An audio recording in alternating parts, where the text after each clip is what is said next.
اچار اچار اچار. د څه شي اچار؟ د ګوړې اچار.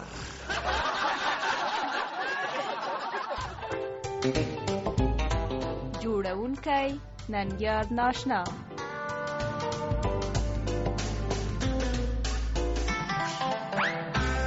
قدرمن اوریدونکو سلام. کوړی کشته لري نو د روختونو په ورځو کې کابل ښار ته راوړی. سمه د دوبۍ مزدوري به وکړئ ځکه چې د باران پر وخت د کابل ښار له زیاتره سړکونو سیندونه جوړیږي او چې سړی کشته ولري نو له اوبو څخه د ښاریانو پورې ایستل راپورې ایستل ښه غریبي کوي. په پیل کې دغه څو مهم خبرونه واورئ.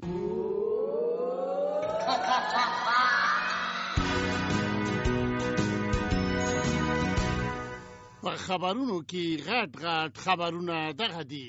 هغه کثافات چې د ښاروالۍ کسانو د کابل ښار د واټونو په ویالو کې پټ کړي وو، وروستیو روغتونو راویستل او په ټول ښار یې په مساوي ډول وویشل. د ملي شورا ځینې غړي د معدني اوبو د 15 لیتره بوتلونو غوښتونکي دي. د ملي شورا له ریاست نه د طالب جنګان ډګر جوړ شوی دی. د خبرونو خېټې.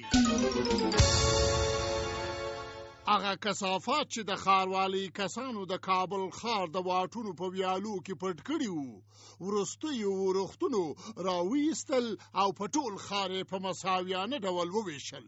زمونږ په خټو ککړ خبریال خبر راکوي چې له همدې امله د کابل ښار په ټولو ځایونو کې د کثافاتو بویونه په یوه اندازه خواره شوي وو. خبر زیاتوي چې یوازې د غرنیو سیمو په کوڅو کې د بویونو او خټو چکړو ګراف پورته و. د کثافاتو د چارو ماهرین باور لري که اورښتونه نه وای نو هیڅکله به هم چا د ښار په ویالو کې پټ شوي کثافات نه ولیدلي او نه به هم د کثافاتو د غلو پل چا وهلی وای. د ملي شورا ځینې غړي د معدني اوبو د 15 لیتره بوتلونو غوښتونکي دي. در بدر آژانس خبر راکوي چې دغه کسان وروسته له هغه د 15 لیتره بوتلونو په فکر کې شول چې کله یې ولیدل دا ځل په 1.5 لیتره بوتلونو دفاع او حمله مؤثره نه ده، ځکه چې دا ځل ډېر ځوانان هم بریالي شوي دي او د دغو ځوانانو د ګزار دفاع له 15 لیتره بوتلونو پرته شونی نه ښکاري. د حملې او دفاع د چارو کارپوهان وایي چې د پارلمان په دې دوره کې د ډیرو زیاتو تن په تن حملو او جګړو نښې آن له اوسه ښکاره شوي دي، نو ځکه سر له اوسه د حملې او دفاع هم په کار دی.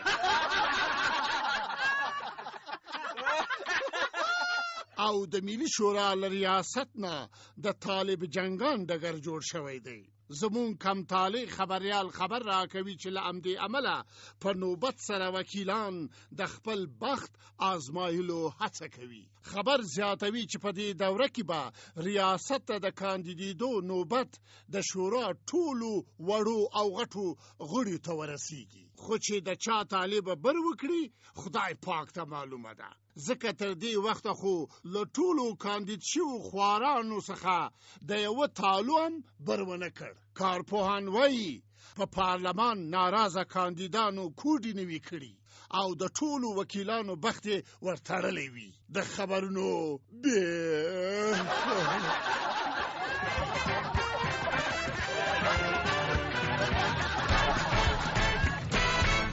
وای چې د هر چا له خپل مقصد سره کار وي، که یې نه منئ نو دا واورئ.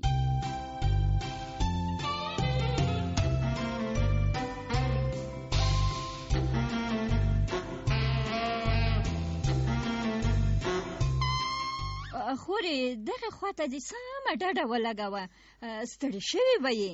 خیر اوسې خورې، خدای دې بچا لوی کړه. وی دا څه وایې؟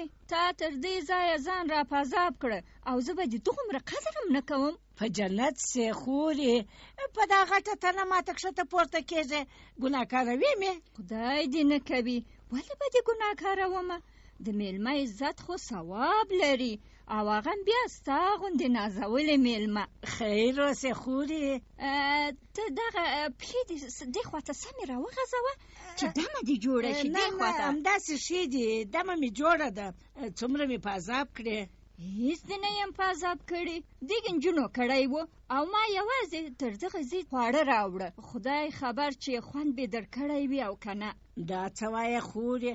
دغسې خوندور خواړه مې تر اوسه پورې نه وه خوړلې. ښاپیرۍ دې ښه داسې 10 واره ګوتې یې 10 څراغونه دي. چا چې یو ځلې پاخه کړي خواړه خوړلي دي بیا یې خوند له خولې نه ده وتلی.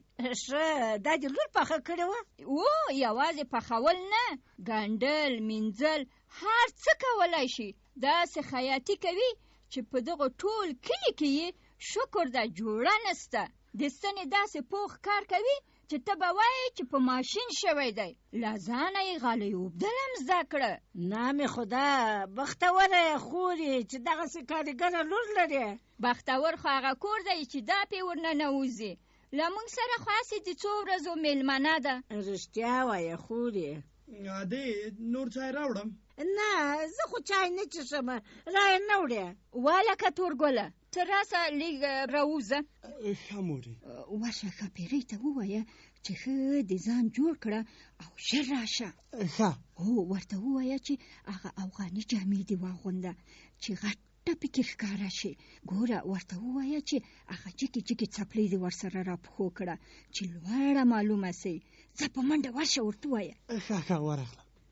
ښه خورې ودې نه ویل چې زوی دې څه کار کوي؟ مشر زوی مې شکر دی ډاکټر دی. پروسږ کال مې واده ورته وکړ. او کشر زوی دی؟ کشر مې شکر دی انجینر دی. ښه خدای دې له بدو سترګو وساتي. ما ویل چې یا به ډاکټر وي یا به انجینر. د ښاپیرۍ پلار هر وخت همدغه یوه خبره کوي چې ښاپیرۍ لور مې یا ډاکټر ته ورکوم او یا انجینر ته. چې ډاکټر یا انجینر نه وي شال به پې وانه چوي. هوښیار سړی دی، ښه پرېکړه کړې ده. هماغسې لور مې ده نو چې ښاپیرۍ ده نو هماغسې ښاپیرۍ ده. اوس به یې پخپله ووینې څه د پټو سترګو سودا خو نه ده. خورې زه نو ځمه، خدای دې دومره درکړي چې ځای هم نشه کړی. د نجلۍ له کتو پرته ځي که بیا انجینر پوښتنه در څخه وکړه چې څه ډول څېره یې وه څه به ورته وایې؟ نجلۍ شرمېږي اوس راځي. دا څه وایې خورې؟ زه خو پوه نه سوم. ولې ته د ښاپیرۍ غوښتلو ته نه یې راغلې؟ خو هغه در ښیم. وی خورې ته لکه چې خطا وتلې. زه خو ستړې سوم او دلته راوګرځېدم. د چا غوښتلو یا کتلو ته خو نه یم راغلی.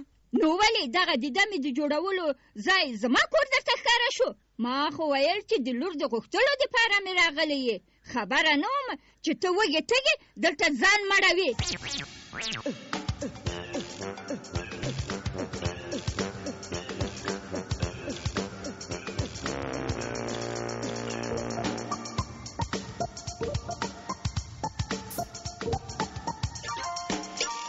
او دا هم یو 3 کونجه میز.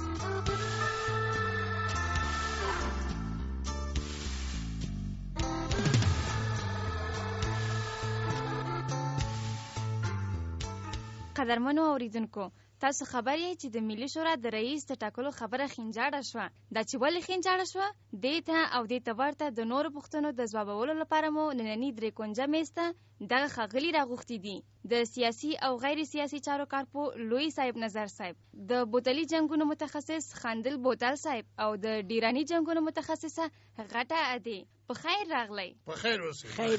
خیر اوسئ. لمړی به دغه پوښتنه له لوی صاحب نظر صاحب نه وکړو چې د ملي شورا د رئیس ټاکلو خبره ولې خنجاړه شوه. که رښتیا را باندې وایي نو د رئیس ټاکلو خبره نه چې له پیله د دې شورا لپاره د انتخاباتو او بیا یې د پایلو او ورپسې د پرانیستي خبره خنجاړه وه. نو ځکه دغه د رئیس ټاکلو خبره خو باید خنجاړه وای. بوتل صاحب ته څه وایي؟ زه خو یې دې ته نه یم خفه چې څوک به رئیس یا به نه سي. خفه دې ته یم که یو ځل د معدني اوبو بوتل بوتلونه د وکیل صاحبانو لاسونو ته ورغلل بیا به یې نو سیل وکړي چې د څومره خلکو له مخونو هندواڼې درته جوړوي. غټیا دی ته څه پکې وایي؟ زه به نو څه ووایم، که د ژبې او پیغورونو ورکولو جنګونه وای خو هېڅ پروا یې نه کوله، سړي به غوږونه کاڼه کړي وای، خو د بوتلونو له حملو نه مو دې خدای هغه دښمن وساتي، څه خو لا دوستان دي. تاسې دواړو خبره له سیاست نه جنگ ته بوتله او زه له دې سره موافق نه یم. صاحب نظر صاحب دوی خودي د جنگونو کارپوان ځکه یې خبره د جنگ خواته کش کړه. سږکال دي څوک د جنگ او جګړې خبرې نه کوي ځکه چې سږکال ډېر ځوانان هم راغلي دي او که خدای مکړه جنگ ونښته نو د هیچا هم خیر نشته پکې. غټیا دی ته څومره باور لرې چې د شورا دغه حالت به تغییر وکړي، یعنی مثبت خواته به لاړ شي؟ د ما باور دا دی چې مثبت خو پرېږده، ان د منفي خطر دی. ولې؟ دا ځکه چې د دې کاندیدانو کار ان له پیل نه ښه نه و او خلکو ویل چې انتخابات له درغلیو زور او تقلب نه ډک وه، خو یوه خبره شته چې د وکیلانو د یوځای کېدو سبب شي او هغه د اختصاصي محکمې لخوا شورا ته د پښو دربول دي. نو که اختصاصي محکمه شورا ته پښې ودربوي وکیلان به سره نږدې کړي؟ بوتل صاحب ته یې ځواب راکړه. د ما باور دا دی چې دا ځل په شورا کې دومره ټیل ماټیل دی چې د محکمې په پښو دربولو به څوک خبر هم نشي. خیر و خلاص. لوی صاحب نظر صاحب ته څه وایي؟ څومره چې د ما تجربه ده نو سیاست مخ او څټ نه لري، بیا چې ډالر مالر هم ورسره یو ځای شي نو د هر څه کېدو امکان شته. په انتخاباتو کې د کاندیدانو بلا ډېر مصرف شوی دی او د دغو مصرفونو بیرته پوره کول د ټولو کامیاب او ناکامه کاندیدانو هیله او هدف دی. که په دې منځ کې بنډلونه او موټرونه لاس په لاس شول نو کېدای شي هر څه سم شي، کنه دا د رئیس د ټاکلو لوبه به تر ډیره روانه وي. یاره دا خو ډیر منفي باف سړی دی.